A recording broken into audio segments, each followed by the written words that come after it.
NYPA, it's time to start the show, so search for the squad and listen out for the promo with the West Wild Spitter, spin his web into a chokehold. Make it unfold, 5 o'clock. Who gives a damn of what your man to say? We spitting live wireless, leave you shot with the gamma ray. Ain't no runner-up, cause it ain't the closest to candidate. Our blocks is deep and you draw like Japanese anime. It's just us and the rest, news off the hottest press. Kyle Holt and Philly West, reppin' with the legends, classic interview session, politics, sports segment, live phone, call up with question, it's the NYPA, 95 connection, real people, ain't no scripted cue call for direction, just team on the grind time till it's all perfection, throw it past the satellite so you can catch reception, so touch ground with us, we kill challenges, a murder bit for every number on your calendars, from west to the boogie down the Greyhound in this, we Google Spot, Anchor Podcast, pocket this.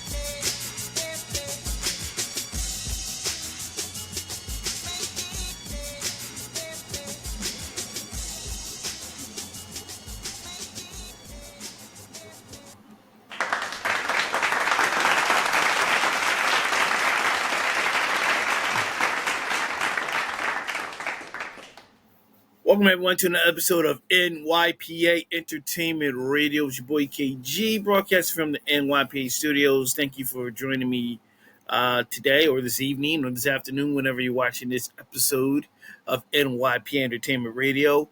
Well, it's the first Sunday in December and the countdown is on to the final episode of NYPA Entertainment Radio. Before I turn everything over to Who is Kyle Graham, the new podcast coming in 2026. I've either by next week or the week after that, I'll probably have a final date for the final episode, I should say, of NYPA Entertainment Radio. But until then, press the subscribe button. Get notifications of the final episodes of NYPA Entertainment Radio and let everybody know about the show and the upcoming new show that's following behind it. So it just keeps going. It just doesn't stop with this show. It continues with the new show coming in 2026, Who is Kyle Graham. So without further ado, we got a lot of stuff to get into. So let's get started. All right, let's see. Cameron regrets agreeing to Locks versus battle. I was trying to be a team player. Quoted Cameron. Let's see. Cameron is having second thoughts about taking part in the versus battle between the Diplomats and the Locks. During a recent episode of It Is What It Is, Cam, Mace, and Maurice Claret and host Treasure Stat Baby Wilson were discussing the Lane Kiffin controversial decision to leave number 6 Ole Miss as they get ready for the college football playoffs for the SEC rival LSU. And Stat Baby asked the panel if they ever had a tough decision to make. When it was Cam's turn to answer the question, he brought up the verses from 2021 where Dipset lost to the group out of Yonkers. Quote, I can name a lot of decisions that wasn't good because I was trying to be a team player, Cameron answered. I should have never did the verses. I told N-words, don't do the verses. I told N-words, I don't do the verses. But I'm a team player, and it was a wrong decision that I made. No more of that, no more of that, no more of that. He later added, I tried to be a team player a lot of times, and that's the first thing that came to my brain when you said wrong decision. It was the wrong decision.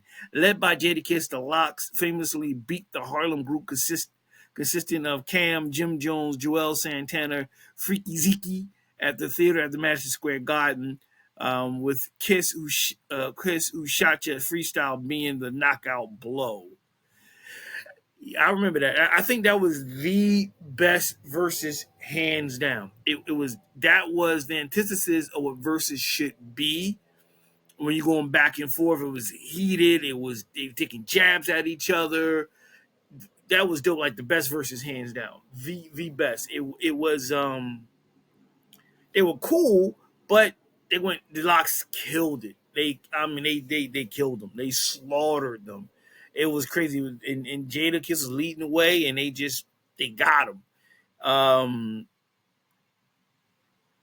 And going before I get to Cameron's saying that was like the bad decision. Again, I think that should be the blueprint going forward for if they continue to do diversity, which they just did with No Limits Earning and Cash Money. It should be just like I said, it's competition. You hype it up as a fight. You go in, you go hit for hit, and then at the end you kumbaya and you keep it moving. Um, and I don't blame them regretting it. I think it was just the Locks are a group. You know what I mean? Even though they're separate things, they are a group. They are a group. Diplomats are just individuals that come together, but not really a group, if that makes any sense. You know what I'm saying?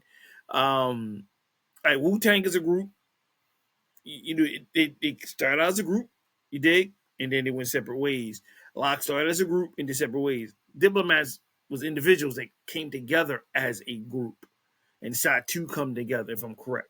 I think I am. And the Locks just had more hits, and they're actual MCs. And the cats and the Diplomats, their strongest two MCs is Cam and then maybe Jewel. Jim Jones is not that strong, and neither is Freaky Zeke. But with the Locks, leading the way with Jada, you know what I mean? Like he alone could take them all on. Sheik Loach, they can spit. You know what I'm saying? And it was a slaughter, but it was dope though. It was still because it was just better. It was the best verses, and I can see why he regretted that one. And he knew, obviously, like, oh man, like Jada alone can just take us all out.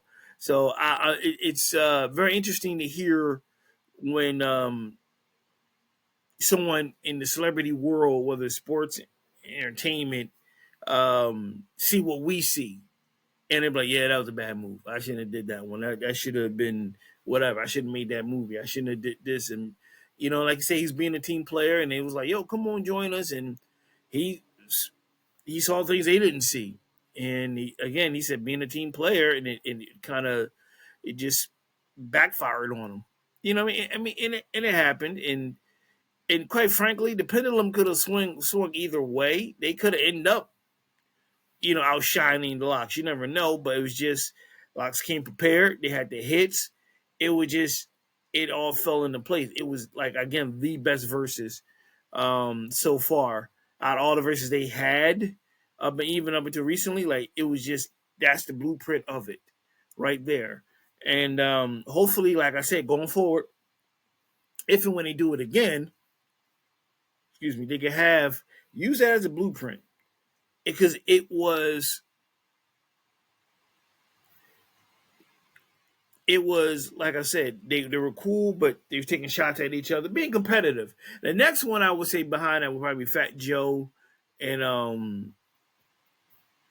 man, I'm drawing a blank. Fat Joe and Ja Rule.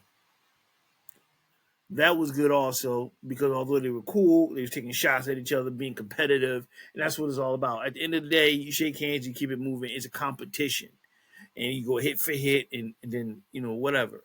But I can see that. Like I'm sure a lot of us in our civilian lives have been a team player, in family wise, friend wise, work wise, and like, I don't think it's a good idea with X, Y, and Z, but you're going along to get along, so to speak.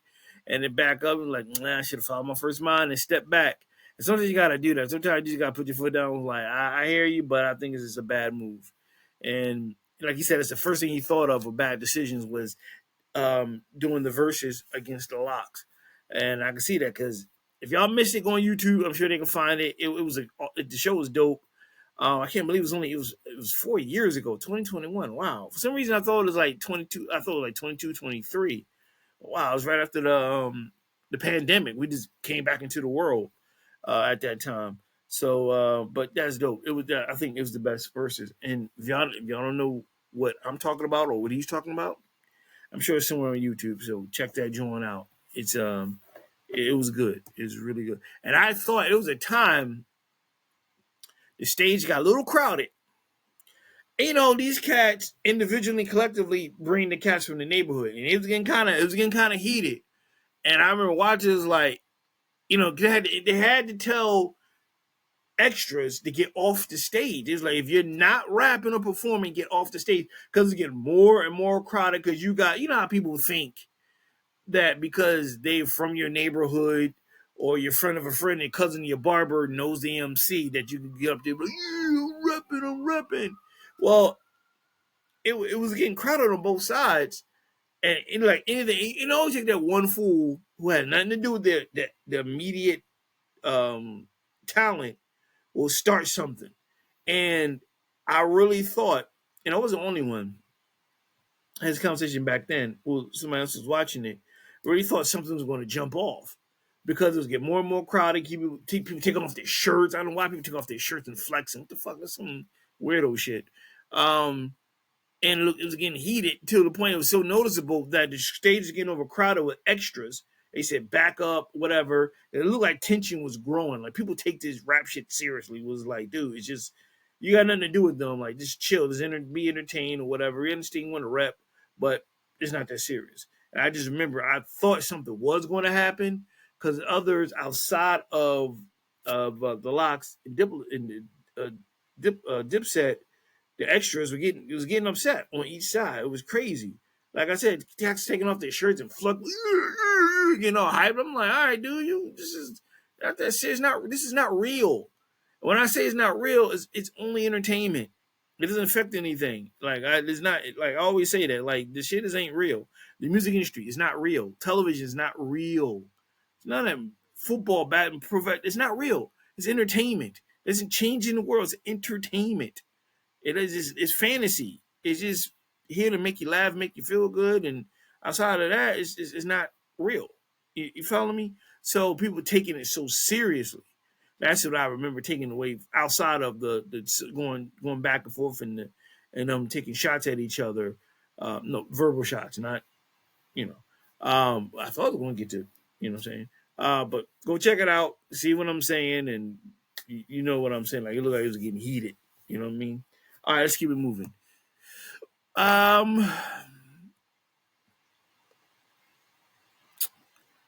Jay-Z and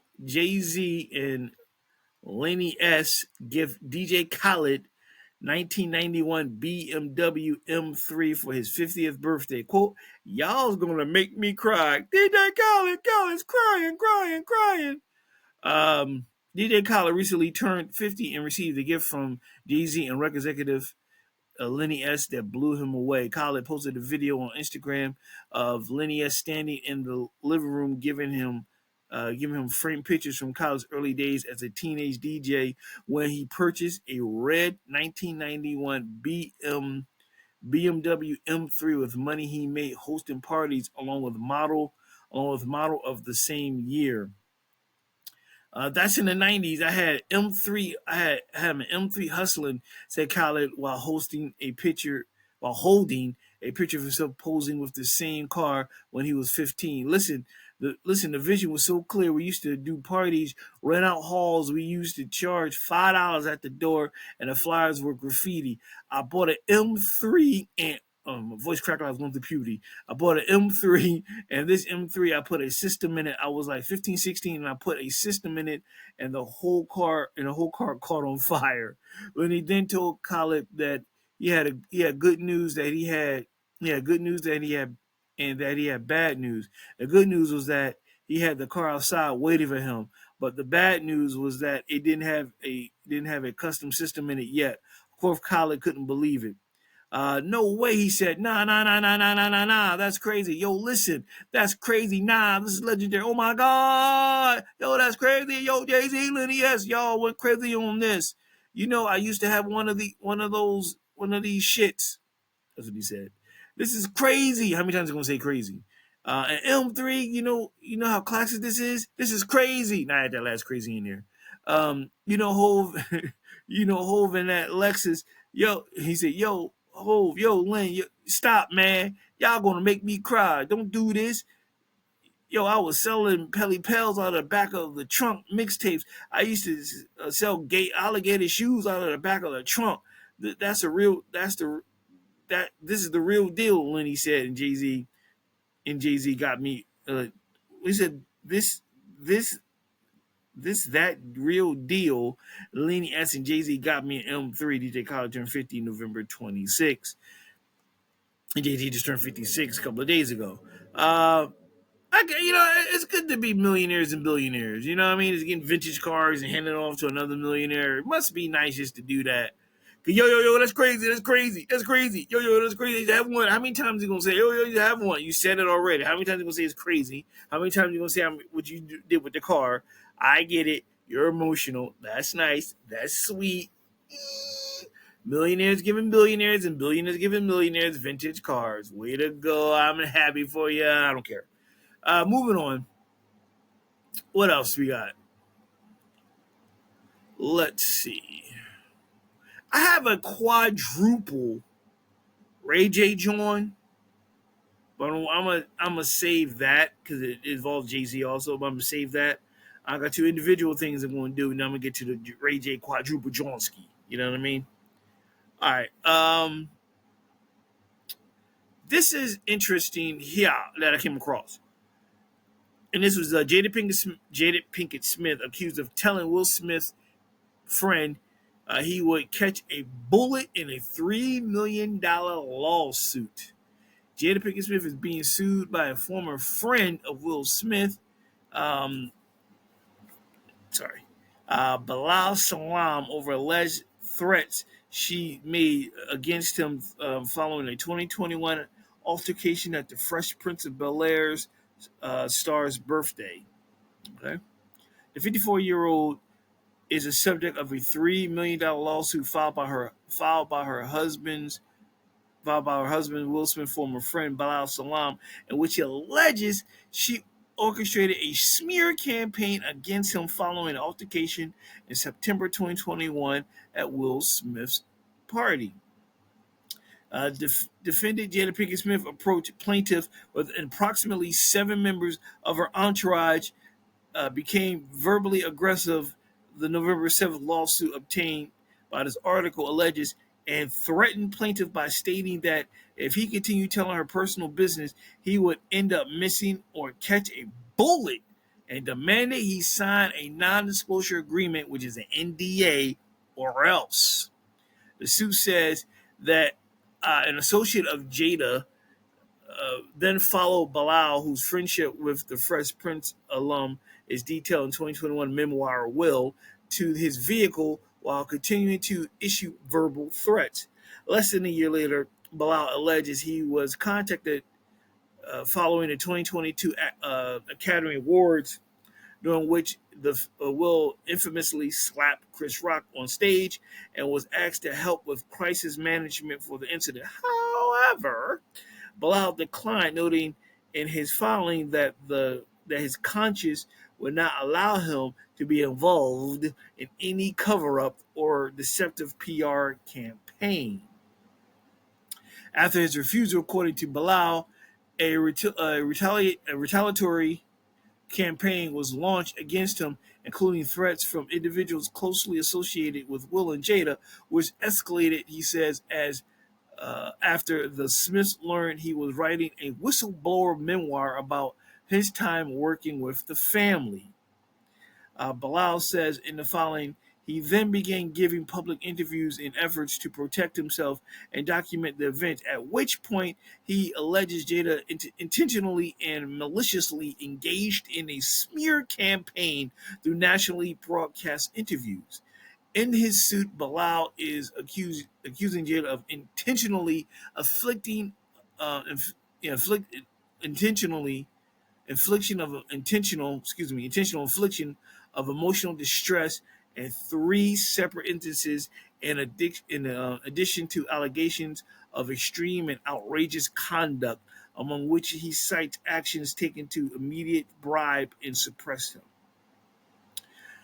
Bilal seeking $3 million in special damages, in addition to other general and punitive and exemplary damages, and asks that Jada issue a public retraction of the false and defamatory statements made about plaintiffs, including the false accusation of a money shakedown and extortion. Woo! All right. Okay. It's a lot to unpack here. And what's interesting, as always, but I'm gonna say this: his side, her side, everyone somewhere in the middle is the truth, and it always it's funny to me when how can I say this?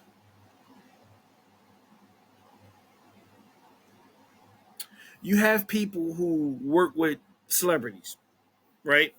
And they're a friend and whatever. They have a fallout, and they don't want to tell all because they're angry and they want revenge and they want to sue them X amount of dollars. I'm like, where did he get $3 million from? How all this cost $3 million? How did special damages cost millions of dollars? What the hell is special damages? How do you calculate that? How do you allocate that? How does that come up? That was like, hey, special damages was like at least 90 million, and then the punitive is like, how did they come up with that? That's one question.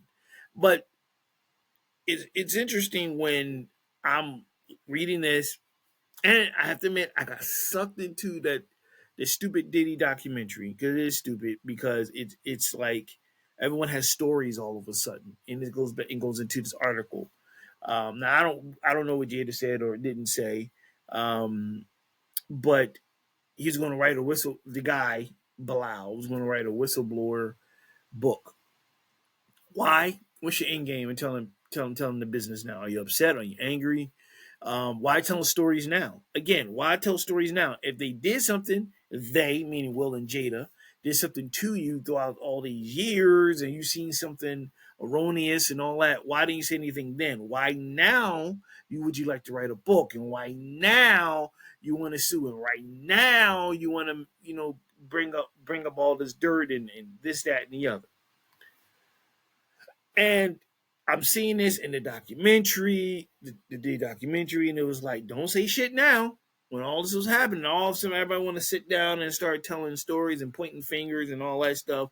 You know what I mean? When the grass is cut, the snakes will show. And it was like you could have caught people in the action when it happens. So, but I'm gonna leave the documentary alone. I didn't finish watching. I might not because it's just some weird shit with that.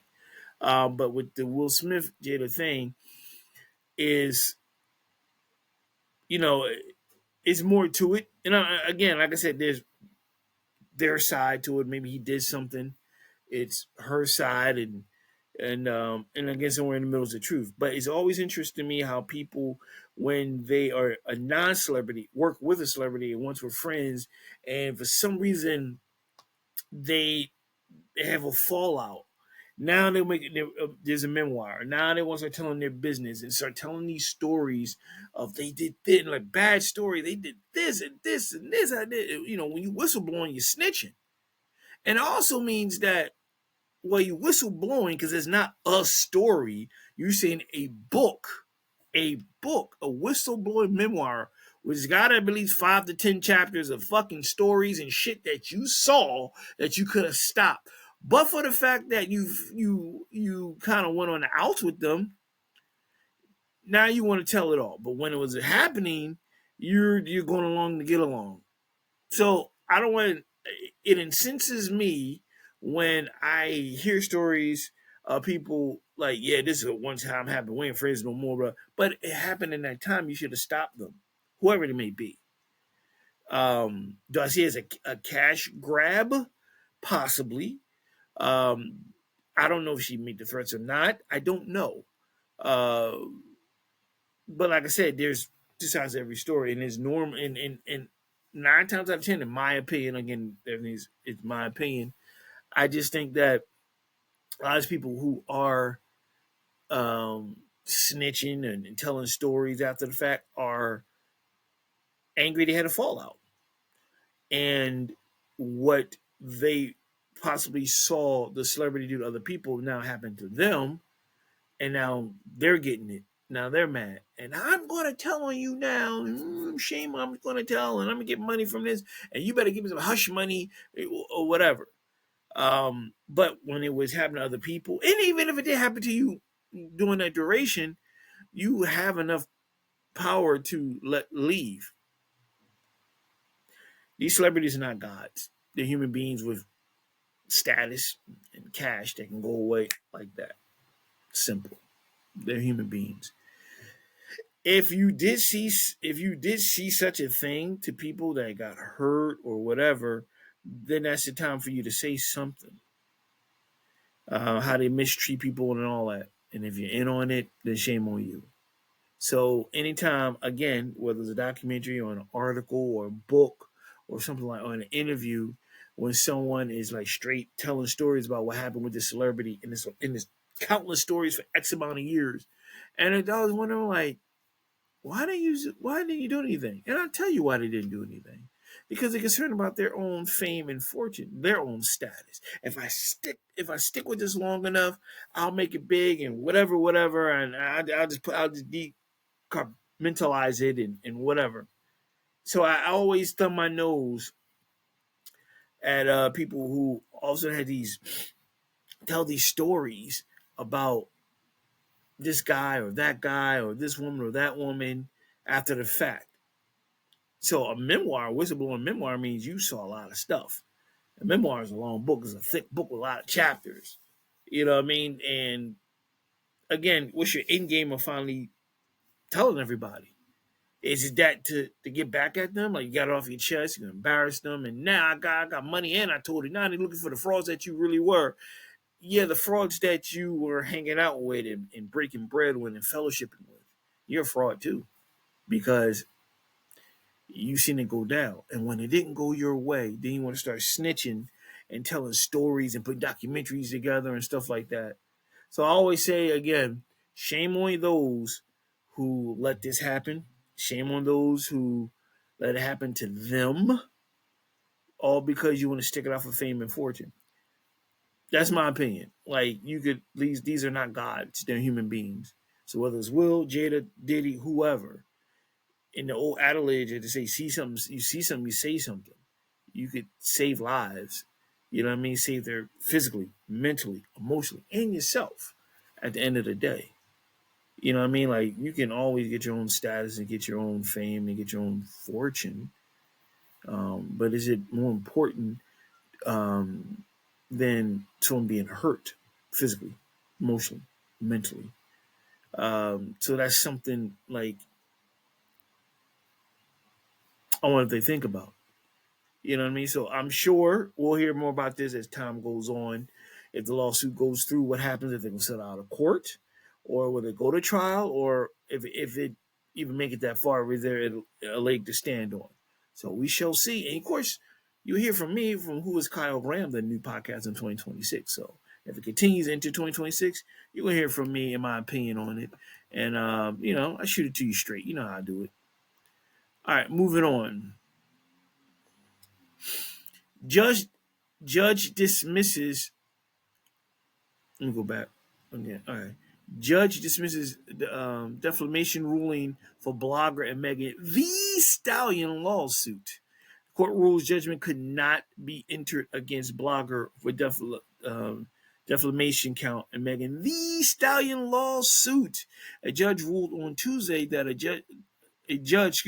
ruled on Tuesday that a judgment could not be entered against blogger.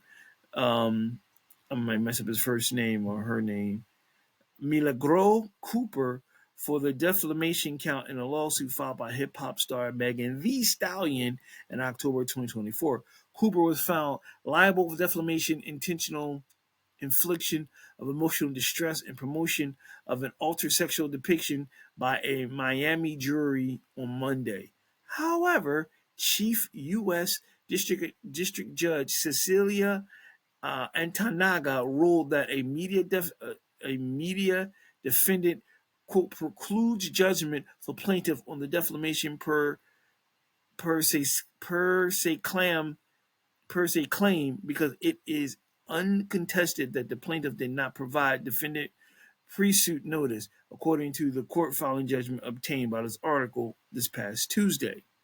In Florida, a media defendant must be served by the plaintiff with a legal notice at least 5 days before filing a defamation suit, according to court document obtained by this article this past Tuesday. Megan the Stallion, whose legal name is Megan Pete, testified during the trial in November that Cooper, who is known for social media as blogger um, Milligro Milligrams, as GRAMZ, participated in a targeted and coordinated social media campaign to harass and intimidate and defame her. Pete alleged Cooper was a, quote, paid surrogate for rapper Tory Lanez and spread lies on his behalf. Lanez was convicted of shooting and injuring Pete in a July 2020 incident. The judge decreased the damages Cooper owes Pete from $75,000 to $59,000, according to legal documents. Altanaga upheld the other two counts of intentional infliction of emotional distress and promotion of an altered sexual depiction. Cooper ultimately prevailed on Miss Pete's leading accusation, defamation, and the judge awarded a nominal amount of damages compared to millions of dollars Miss Pete demanded from Miss Cooper. It was a miss. Throughout the course of the litigations, Cooper's attorney said in a statement on Wednesday obtained by this article. Pete's attorney said in a statement obtained by this article after the jury verdict on Monday that Cooper is also required to cover costs for the rapper's legal bills. Oof. Requests for costs and fees shall not be submitted until after any post-trial motions are decided or an appeal is concluded, whichever occurs later, the judge stated in her final judgment. I'm not done. ABC. The lawsuit alleges that Cooper spread lies about Pete to punish her in an attempt to discredit her after she publicly named Lanez as her shooter. She's credited a space for a lot of people to come speak negatively about me, Pete said in trial testimony last month of Cooper referencing social media posts where the blogger attacked Pete's character, casting her as a liar and mentally unstable. Cooper took the stand early in November, testified that as a blogger, she discussed the shooting on social media accounts without influence of Tory Lanez, whose legal name is Deshaun Peterson. But Cooper did acknowledge that she spoke with Peterson and was hoping to have him as a guest on her channel. She also testified that she received payments from Peterson's father, Sunstar. Woo! Sunstar Peterson, what a name. But claimed they were for personal reasons like her children's birthday and promotional work. Interesting. The jury was shown a social media post in which Cooper claimed that Pete was not shot. When asked if she believed that Pete was shot, Cooper said, "I can't say she lied about that because I wasn't there." But then Cooper said that she believed that Pete was not shot and had stepped on glass, a claim that Pete made in her initial statement to police. Peterson is not named as a defendant in Pete's defamation lawsuit, but was asked to give a deposition ahead of the trial. Peterson, who chose not to take the witness stand during the 2022 trial, pleaded not guilty, and his defense attorneys argued during the trial that he was not the shooter.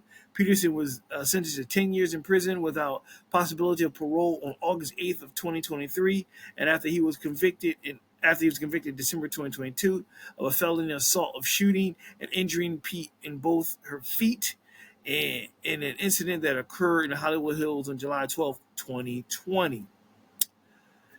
Woo. So like he said, she said type thing. I can imagine the legal bill that Cooper got to pay her own legal bill. She got to pay back. She got to pay Megan. Got to pay her legal fees, and I'm sure legal fees probably like lunch and dinner and stuff is mixed in there. So that's a lot of money. So was it worth it? What was your end game? Did you have proof?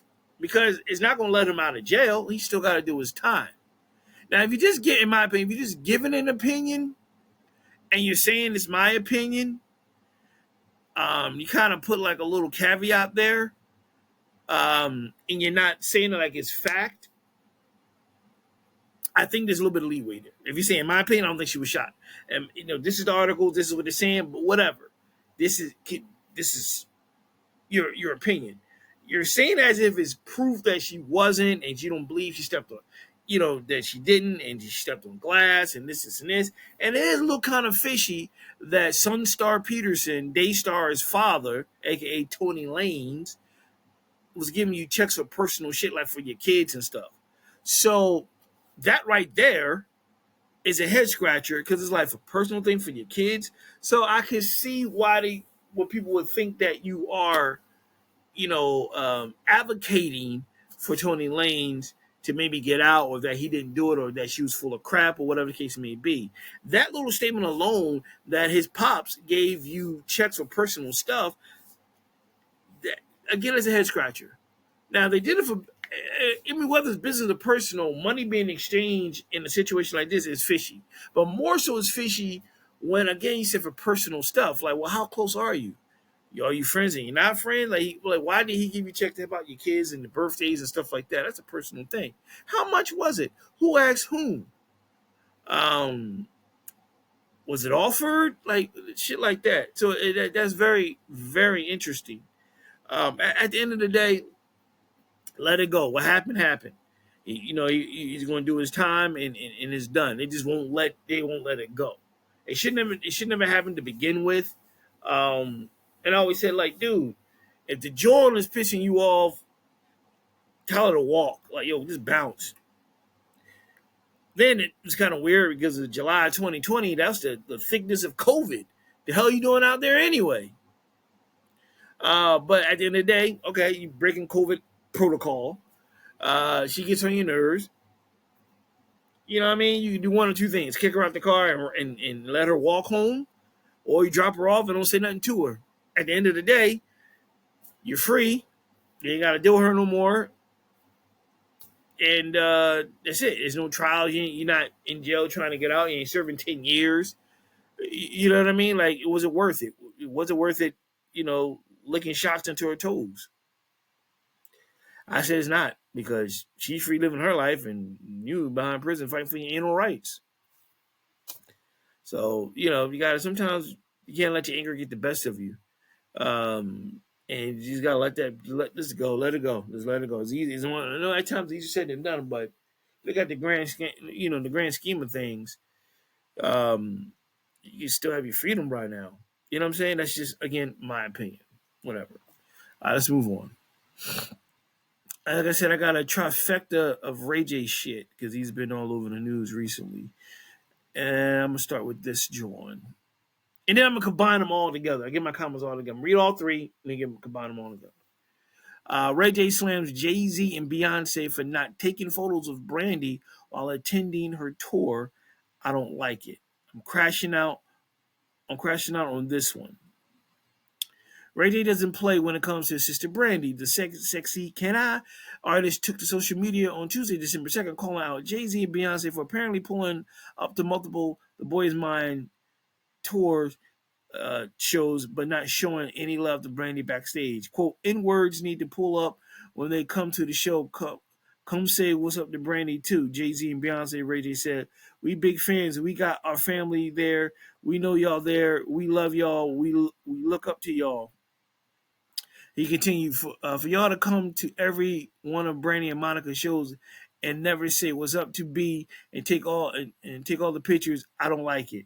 Elsewhere in the clip, Ray J says that he still has a ton of love for the Carter family, but thinks they could have made more of an effort to reach out to Brandy when attending her shows with Monica in Los Angeles and Brooklyn. We know you there. Just walk by Brandy's room and pull up and say, "What's up, B?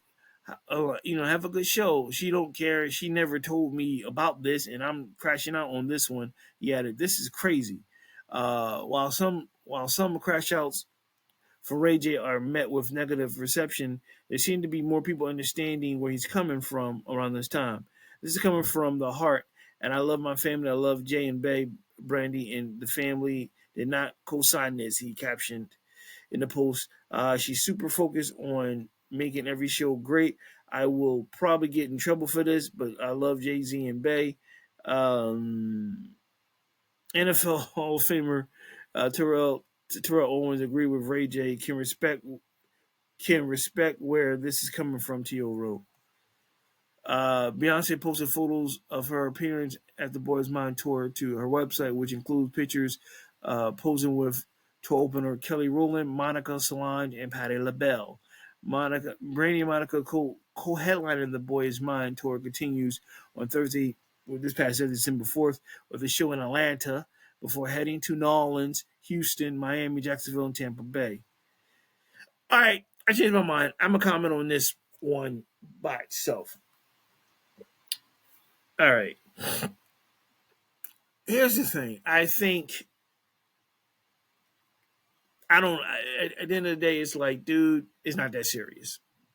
And maybe they didn't stop by Brandy's room because maybe they know you're there. You ever think about that? Maybe they don't want to see you. Maybe they don't want no publicity with you because you're hot as a pistol right now in all the wrong ways. And maybe their people was like, yeah, we want to see Brandy, but Ray's there. And it might not be Brandy. It might be because of you, homeboy. Think about it. It might have nothing to do with Brandy. It might be because of you and you alone. Again, you're hot as a pistol, and not in a good way. You have too much negative press going on.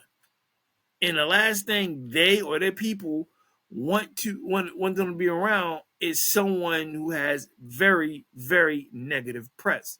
So I don't think it had nothing to do with Brandy at all. I think it's just like, oh, Ray's there. And he probably like, nah, I ain't got time for this dude. Like, he's acting a fool and dropping N-words and pointing guns and all that type of shit. And nobody got time for that. And I guess I kind of get it. Like, but you're taking more personal, more butthurt about it than your sister. And it's like, if she's not saying nothing, why are you saying something? Why make matters worse? Keep your mouth shut. It doesn't matter. It's coming from the heart. Shut the fuck up, dude.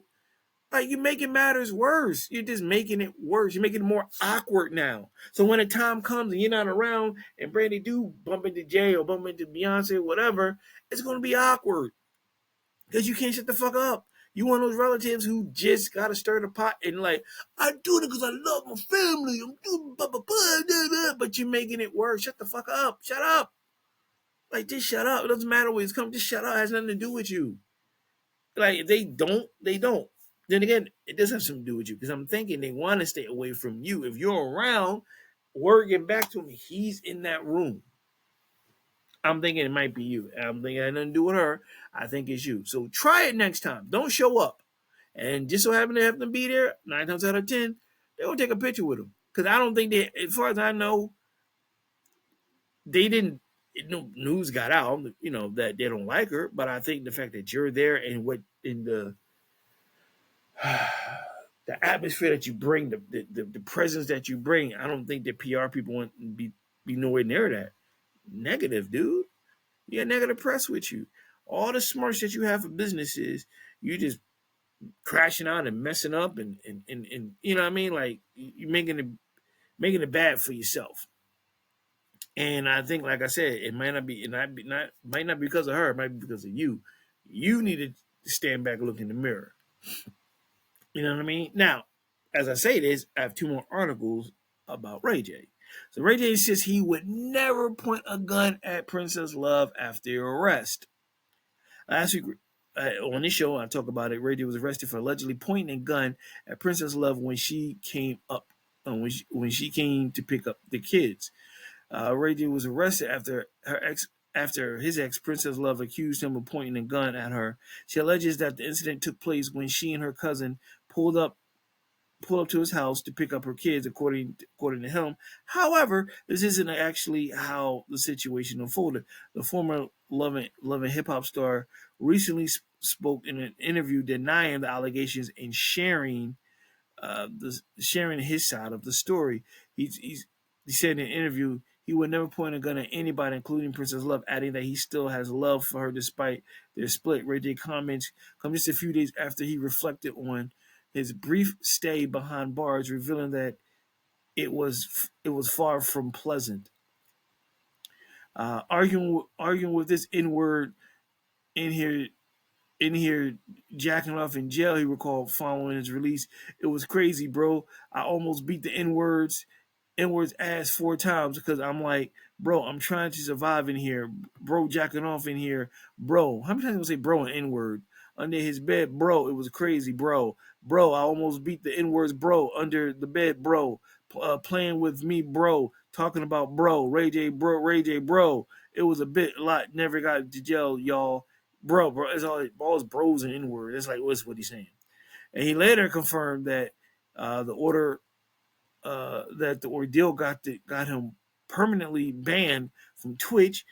He said, "Nah, we banned from Twitch permanently forever. We never be able to go back on Twitch." He announced, "We're banned permanently, and that's it. I just got out of jail. It was not cool. Jail was not cool. Jail was not okay, bro." As for Princess, she briefly addressed the situation in a video alleging that Ray J is abusive and doesn't help with their kids. I'm not going to let him deflect.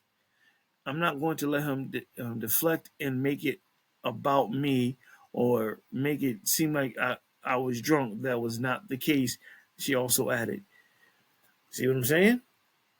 See? Now let me get the last article in, and then I'm gonna combine these two together. All right, so he got some other shit going on. So now Ray J is accused of owing six-figure debt days before arrest over alleged threats to ex-princess. It all ties together. The plot thickens.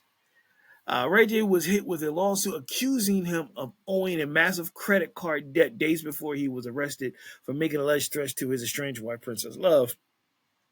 On November 19th, Ray J, real name Willie Norwood, I don't know where they got Ray J from, and his company Tronix Network was sued by American Express of Los Angeles Superior Court.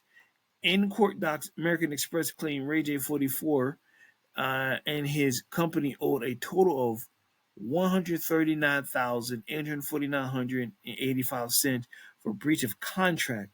The credit card company claimed Ray J stopped making payments on the card in May and still owed the six-figure balance. The Tronix Network is a streaming platform that Ray J announced in 2024.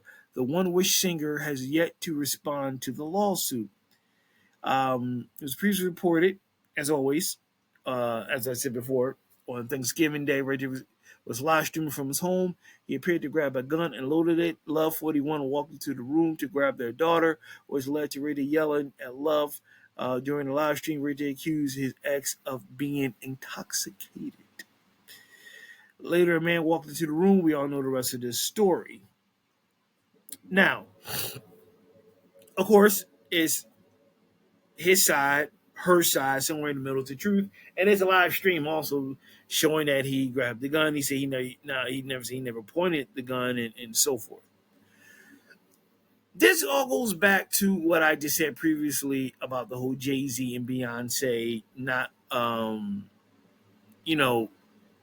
not stopping by Brandy's room and seeing her. I'm saying it to you. I'm saying to you guys like this. There is a possibility because he's in a lot of shit. They don't want any publicity. You understand what I'm saying? Like there's like it's a lot of shit going on with him, and there's so much shit going on in the industry that we as civilians don't know about that they may know before we do. So you got Jay and Beyonce, top notch. They're doing whatever so far, no real scandal, and he want to. He's a Ray is a star fucker. So, he want to jump in on the picture. So he gets in on the picture with them. It gets around. It's not a good look. Like, he has a lot of bad publicity with him. And the last thing that I'm sure Beyonce and Jay-Z's people want is bad publicity. That's the last thing they want is bad publicity. They're PR people. They got top-notch PR people. And they probably say, no, nay. You don't want none of that. We don't want you involved in that. We don't want you... we don't want you anywhere near this situation, because it's bad. And it probably had nothing to do with Brandy. Like I said, I really don't think so. He got lawsuits. My man been in jail watching cats jerking off and yelling out his name. He all types of shit going on with him. And if I'm a PR person and one of my clients or both my clients is Jay-Z and Beyonce, my job is to keep it clean. Take the pictures with who everybody else in the tour. Nothing against you, Brandy, but unfortunately, you're a victim of circumstance because well, your brother's is he's a succubus. You know what I mean? He's a succubus. You know what I mean? Look that up. Um, and he just trouble follows, and he got a lot of shit with him. Now, I really do believe if he didn't have all this trouble with him, they'd probably be like pounds and hugs and all that stuff. But I really think it's him. I don't think it had nothing to do with Brandon. I think it's him. I really do. They knew he was in the room, and it was like we go in there. He gonna try to live stream, take pictures, post shit up, and they're Jay and Beyonce not about social media like that. They got people that run that for them. They don't live shit. They got people that do that shit. They don't. That's not them. They don't tweet. They're not on Instagram. They hire people to do their social media. They hire them. So at the end of the day, I just think that is no shade towards Brandy at all. I really think it's more so him. That's it, because he's there each time they're there, and I'm sure people got back like, yeah, so Brandy's in there. Who's in the room? Oh, Brandy's. You got a brother. Like, oh fuck, oh shit, nah. And I really ain't gonna take pictures because now you calling them out, on live stream and like, oh, we love you, I love you, but like, don't do that. Take pictures with my sister. And it's like, if she's not making a big deal, why are you making it worse? And you're wrong because you said I'm probably gonna get in trouble for this. And I'll be upset with you too if my sister and brother did some shit out of pocket, and it was like, what are you doing? Like, I didn't ask you to say these things. What are you doing? Now they really probably gonna stay away from me when if you're around, because they don't know what you're gonna do or what you're gonna say or whatever. Because clearly you got a lot of shit going on. You know what I mean? Lawsuits, getting thrown in jail, and he crashing out on people, and getting banned off of Twitch and all that stuff, and these behaviors is going to mess him up in the business world. Because after a while, like I said last week, a lot of people are going to turn their backs on him. Like, either they're going to vote him off, like vote him out, like buy him out, and then whatever business venture he try to start up, they may not want to do business with him. They're like, man, it's too much baggage with this cat. It's too much negative baggage with him, and a lot of people may not want that. You know what I'm saying? They're like, that's too much. Like, you got to be careful, especially being a person of color and in the position that you're in. They don't want that. The boardroom doesn't want that type of negativity. They don't want that. They don't need it. And it's about making money. And the last thing you want to do is lose money off the fact that someone's acting a fool at the end of the day. You know what I mean? So again, I go back to what I'm saying. It's just like he owes money. That's bad because like, you owe money. You're not paying off your bills with your company. So again, people, whoever's in business with them or thinking about going to business with them, they're looking at that. You were allegedly pointing a gun at your ex-wife on live stream. They're looking at that, and then you're crashing out against two of the biggest names in the industry for no reason that had nothing to do with you. People look at these things. They look at these things. I was always told, my mom used to tell me, when you think people are not watching, they're watching. People are always watching and paying attention. When you think people are not paying attention to you at all, they're paying attention. You know what I mean? It may not, they don't have to be all in your face and all like looking, but when you think people are not paying attention, people are paying attention at the movements that you make, what you say and what you do and all that stuff. And people are watching. You know what I mean? And the industry is watching. The streets are watching. The industry is watching. And any good PR person will keep their people away from him right now. Right now. Because again, he's hot as a pistol, but not in a good way. He got too much negative publicity behind him, too much negative baggage and all that stuff. So that's probably why. Um, it's just it's crazy. What can I say? It's just it's nuts. But what is not nuts is that winding down the show, ladies and gentlemen, boys and girls, calling it quits with this version of what I'm doing podcast wise. So I'm excited, nervous, like I said, for next year and what it's going to bring, and I'm looking forward to it. It was something else I wanted to mention. All right, yeah, let me step away from that, and it just popped in my head. I said last week or the week before last that I wasn't going to look into the Sean Combs reckoning. I kept reading and people kept talking about it around me, and I was just curious. And I peeped the first two episodes, and it's it. I'm not saying yay or nay on a lot of stuff, but it's funny when people fall, and how can I say this? They accuse him of like everything. Everything. They accuse him setting up Tupac both times in '94 and '96. And like like that's what triggered the East Coast West Coast war, and it was weird that he was jealous of dude. It was crazy. All these stories are coming out, but the one that got me, they accused him of setting up the for Pac being killed, and everyone's praising Suge Knight for being this great person. And I'm like, what the hell is going on? Like, what did I miss in the '90s? You know, like both of them are on the same level of like geniuses and assholes. You know what I mean? And I think did he have something to do with the assassination of JFK or Malcolm X? I can't remember, but I definitely was Tupac. He had his hand in everything. I don't think I'm gonna finish watching it because it's too lopsided, and it's just again, it's stories of him, stuff that people seen him do that could have just stopped him early on. Like you stopped the monster early on, and that's what angers me. And I seen comments from people pretty much said the same thing, echoing the same thing I was saying for the longest time, and I was just like, "You seen it happen right then and there. Don't come crying and talking about it now. You're more concerned about your status and fame and fortune that you didn't care what happened to said human being or even to yourself." So I don't think I'm going to continue it because it's too frustrating. Because I think a lot of stuff is kind of is bullshit in many ways, and I ain't go back down that rabbit hole. And y'all may agree, may not disagree. I could care less. You have opinions, I have opinions. Like I said, I did have to share that with y'all. Like I heard enough talk, I peeped it. I think I'm not gonna continue watching it because it was just a lot of I smell bullshit. When I smell bullshit, I walk away from it.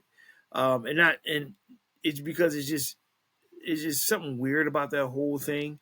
Again, with like any other documentary about any star that's fallen, they love to kick you when you're down, but they love to hoist you up like a god when it's happening and let you do a lot of heinous things. And then when it doesn't go your way, then you want to talk about it. And I think that's one of the things that's getting at me is like, y'all could have said something. You know, none of these celebrities are gods. I've been saying that they're all human beings. They're no different than you than me. The only thing separate us from them is fame and fortune. That's it. Otherwise than that, they're you and I. And all that could be taken away just like that. You know what I mean? So I just had to share that with y'all. But I'm gonna wrap things up. Thank you for taking this time out for this week's episode of NYPA Entertainment Radio. Press the subscribe button on YouTube, Spotify, more platforms to come when I transition over to Who is Kyle Graham in 2026.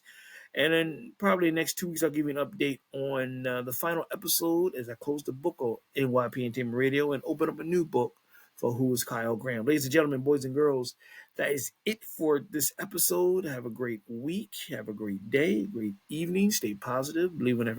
Continue to believe in whatever higher power you believe in. And I know it's easy saying and hard to do. Take it one day at a time. Whatever you're going through, you get through it, and hopefully, I strive each episode to do my best to entertain you for an hour and get your mind off your problems and so forth. Get at me on social media, NYPAENT, Instagram, Kyle L. Graham, Facebook, and eventually new Instagram will be Who is Kyle Graham coming up also. So get at me, everyone. I'll see you next week, Lord willing, for another episode of NYPA Entertainment Radio. Show's over.